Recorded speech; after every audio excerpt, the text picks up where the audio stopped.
Olá, tudo bem com você? Eu espero que sim. Eu sou o Fábio Costa e esse é mais um In Memoriam aqui no canal do Observatório da TV no YouTube. Canal esse no qual não é novidade se você já for inscrito, mas se você não for, é isso que eu digo que não é novidade. O meu pedido para que você se inscreva e ative também as notificações, assim sempre que nós publicarmos conteúdos novos você é avisado. Comente aqui, peça temas, sugira assuntos para nós tratarmos nos nossos vídeos, compartilhe com pessoas da sua família, seus amigos, enfim, que você sabe que podem curtir aqui, podem gostar dos nossos conteúdos, dos temas que a gente aborda, né?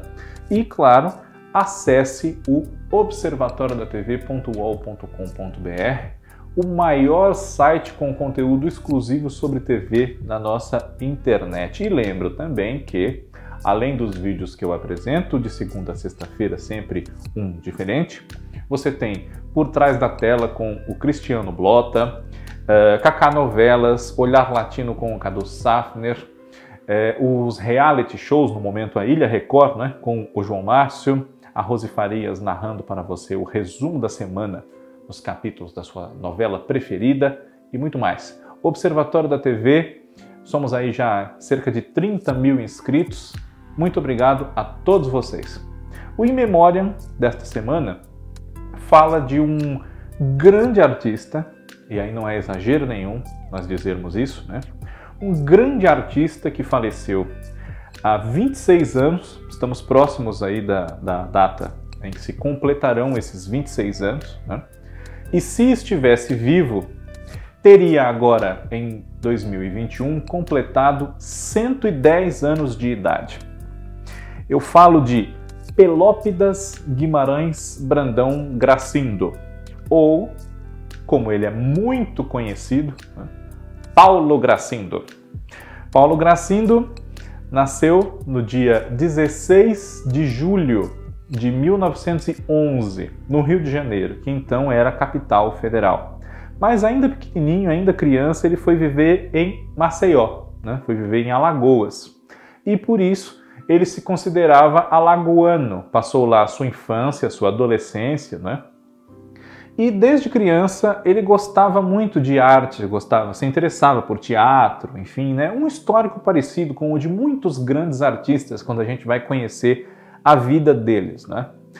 E o seu pai, que era um político de destaque, uma figura respeitada, o senhor Demócrito Gracindo, não queria que ele seguisse a carreira artística e o proibiu de ser ator, de tentar a vida de teatro, né?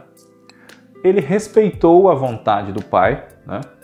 Embora ele tenha falecido antes de Paulo Gracindo completar 18 anos de idade, 17 até, salvo o erro da minha parte, e até os 20 anos ele respeitou a vontade do pai e não apostou decisivamente na carreira de ator.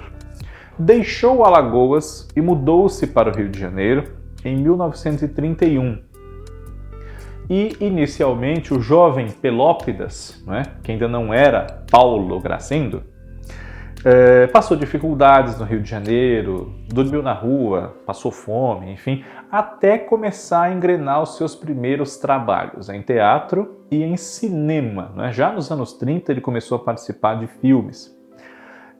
E no teatro esteve em espetáculos de companhias de grandes nomes daquele momento e da história do nosso teatro de um modo geral, né? Como Elza Gomes, que seria sua colega depois também na televisão, Dulcina de Moraes, Alda Garrido e Procópio Ferreira.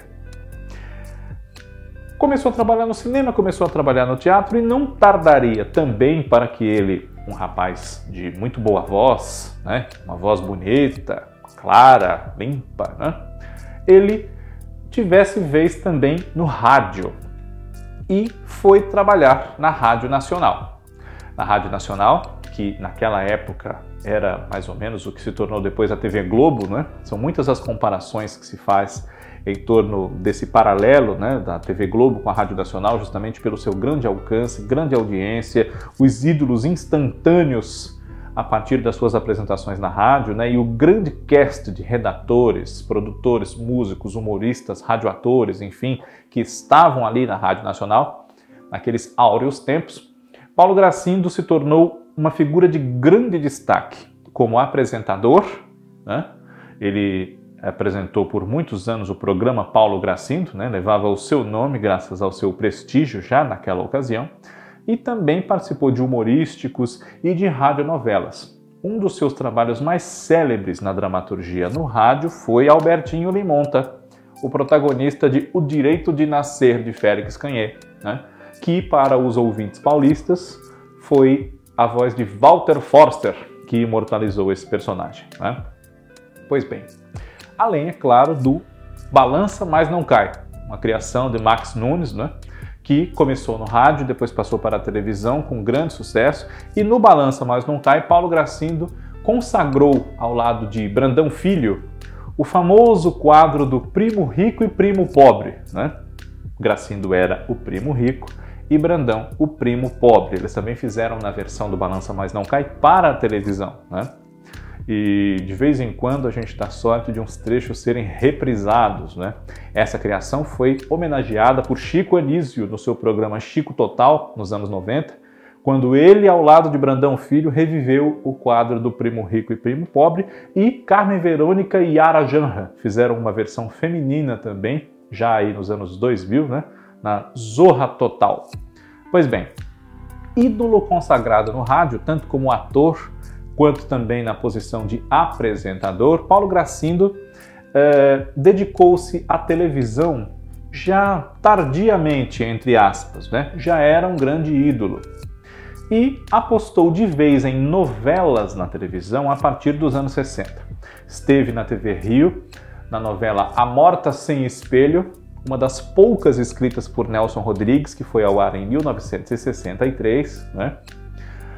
Junto com ele fazia essa novela, entre muitos outros, Fernanda Montenegro, né? E depois ele ingressou no elenco da TV Globo, em 1967, na novela de Glória Magadã, A Rainha Louca. Participou, ainda nos anos 60, de A Gata de Vison e iniciou os anos 70 nas novelas A Próxima Atração, de Walter Negrão, em 1970, e O Cafona, de Braulio Pedroso, em 1971. A substituta de O Cafona, na faixa das 10 da TV Globo, Bandeira 2, de Dias Gomes, marcou o primeiro grande papel, em termos de repercussão na televisão, em novelas, de Paulo Gracindo, o ator, né? Desvencilhando-se um pouco de uma imagem de milionários, às vezes falidos, às vezes bem de dinheiro ainda, enfim, né? Uma imagem muito marcada também pelo próprio primo rico, por que não dizer? Paulo Gracindo fez em Bandeira 2 um bicheiro, o Tucão, que é uma criação muito celebrada até hoje, 50 anos depois, né? Nas suas disputas pelo controle das bancas de bicho, dos pontos de jogo de bicho, né? Com o seu arqui-inimigo e antes amigo Jovelino Sabonete, papel do Felipe Carone, os problemas dele com os seus filhos, Thaís, a Elisângela e Zelito, que era o José Wilker, né? José Wilker estreando em televisão e em novelas, né? E os seus interesses que envolviam também a escola de samba e toda a comunidade na região de Ramos, no Rio de Janeiro, onde a história se situava e que o respeitava bastante, ao Arthur do Amor Divino, vulgo Tucão, um personagem que poderia ter sido de Sérgio Cardoso, mas Dias Gomes preferiu que fosse de Paulo Gracindo e deu no que deu, um grande sucesso. Logo em seguida, com o mesmo autor, né, e ele ainda faria muitos outros trabalhos com Dias Gomes, mas com o mesmo autor, um dos mais célebres personagens, não só da carreira de Gracindo, mas da nossa teledramaturgia, Odorico Paraguaçu, o Bem Amado, em 1973, e também numa série entre 80 e 84, né? O dia a dia de uma cidade na Bahia, Sucupira, onde, ironicamente, ninguém morria e o prefeito, Odorico, tinha por maior objetivo fazer alguém morrer, para ele poder inaugurar o cemitério. Sofria ataques da oposição, né? Teria desperdiçado o dinheiro do povo fazendo uma obra inútil como aquele cemitério, já que ali ninguém morria e quem morresse podia ser enterrado numa cidade próxima, né? Jaguatirica. Enfim. E, em sequência, com Jorge Andrade, Paulo Gracindo interpretou Antenor, parente de Rendon, Pompeu e Taques, na novela Os Ossos do Barão, né? Esse nome comprido é de um quatrocentão, àquela altura falido, né? Não vivia mais as glórias dos tempos do café aqui em São Paulo e tinha muitos preconceitos, era racista, oprimia as mulheres, vivia num mundo que já não existia mais, né? A realidade que se encontrava era um mundo em transformação, uma sociedade, especialmente no Brasil e em São Paulo, em transformação. E Antenor não se dava bem com a mudança dos tempos, né? Para ele era inaceitável, descabido completamente, ver uma neta dele, no caso a Isabel, que era Dina Sfati, se casar com o filho de um imigrante italiano que havia sido colono da fazenda da família deles, o Martino José Wilker, né? E o colono Edisto Lima Duarte. Ao longo dos anos 70, Paulo Gracindo interpretou outros personagens muito marcantes, né? Ele foi o Coronel Ramiro Bartos em Gabriela, em 1975, João Maciel em O Casarão, de 1976, Tião Borges em Sinal de Alerta, de 1978, que recebeu algumas críticas no estilo de que um coronel tradicional de Dias Gomes, mas ali colocado como capitão de indústria, né? Mas, seja como for, de qualquer maneira, um mau trabalho Paulo Gracindo não entregava, para usar uma expressão recente, né? E enquanto fazia televisão e fazia teatro, muitos e muitos espetáculos ao longo de toda a sua vida, e um dos mais célebres que ele montou mais de uma vez foi O Preço, de Arthur Miller, além de ter feito com Dias Gomes O Santo Inquérito, também nos anos 60, né?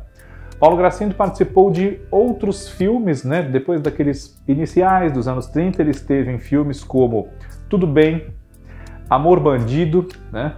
E especialmente, né, um grande clássico do nosso cinema, Terra em Transe, de Glauber Rocha, finalzinho dos anos 60.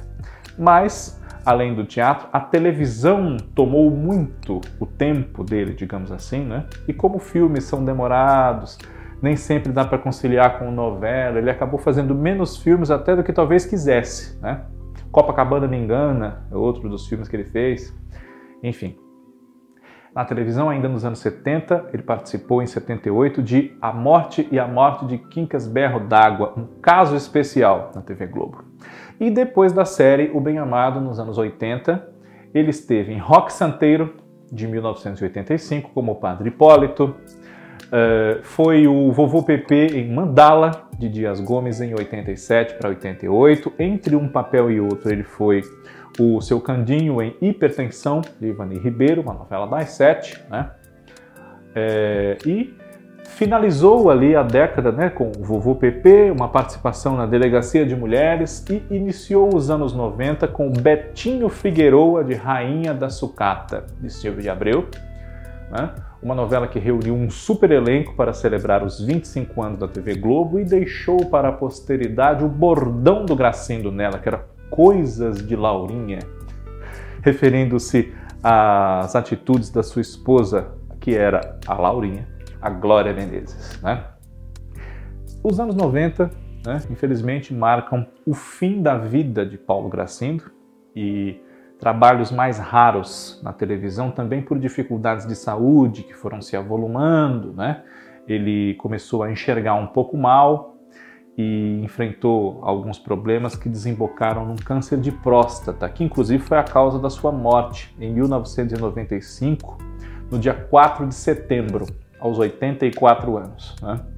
Mas nesse meio tempo, ele ainda, depois de Rainha da Sucata, nos ofereceu o Cachorrão, da novela Vamp, fez uma participação em Deus nos acuda, esteve também na minissérie Agosto como Seu Emílio, o Velho Maestro, um caso especial, mais um, O Besouro e a Rosa, né?